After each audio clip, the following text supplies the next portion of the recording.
तर भाऊ, तुमचं नाव काय आणि तुमच्या गाडीला किती खर्च आला पूर्ण डिटेल मध्ये सांगा आपल्या मित्रांना पण, की त्यांना अशी गाडी बनवायची असेल तर किती खर्च येऊ शकतो.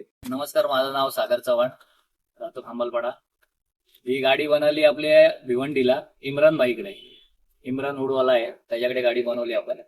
तर साधारण ही गाडी बनवायला मला एक 50-60 हजार रुपये खर्च आला. पूर्ण पत्र्याच्या कामापासून सगळं काम त्याकडे दिलेलं आपण. टोटली त्याचे 60-70 हजार खर्च झाला होता.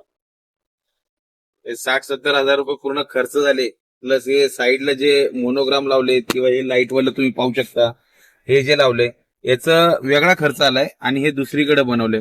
जसं या सीटला पण तुम्हाला दाखवतो आता या सीट आहे, आपण पाठी बसलोय तर आपल्याला जर दुपारी जेवणासाठी पण इथं सोय केलेली आहे. इथं पाणी ठेवण्यासाठी आहे ना, 2 माणसं व्यवस्थित प्लेट ठेवून जेवू शकतात अशी एक सुविधा केलेली आहे. हे पण एकदम मस्त वाटलं. गाडी एकदम क्लास आहे.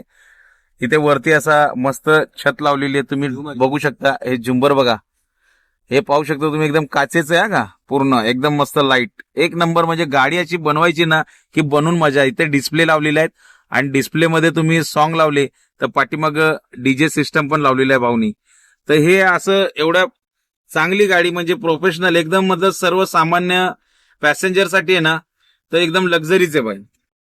तर मी प्रत्येकाला सांगतो की गाडी तुम्हाला बनवायची असेल, कशी बनते, आपला व्हिडिओ बघून, भाऊने आपली व्हिडिओ बघितली, गाडी घेतली, गाडीला सजवली पण तशी.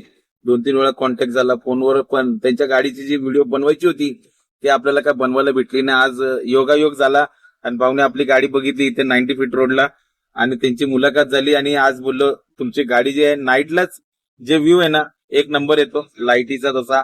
तर आता ही गाडी पूर्ण तुम्ही पाहिली कशी बनली.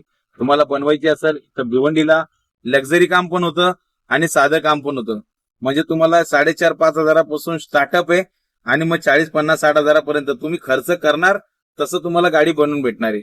ओके मित्रांनो, थोड्याच दिवसात आता आपण युट्यूबला ब्लॉग सुरू करत आहे, कारण आपली जी ऑटो आहे तिला पण आपण डेव्हलप करत आहे आणि अशीच थोडीफार लक्झरी बनवणार आहे. भाऊकडं पार्किंग आहे म्हणून जरा जास्त लक्झरी आहेत, आपण थोडी नॉर्मलच लक्झरी करणार आहे.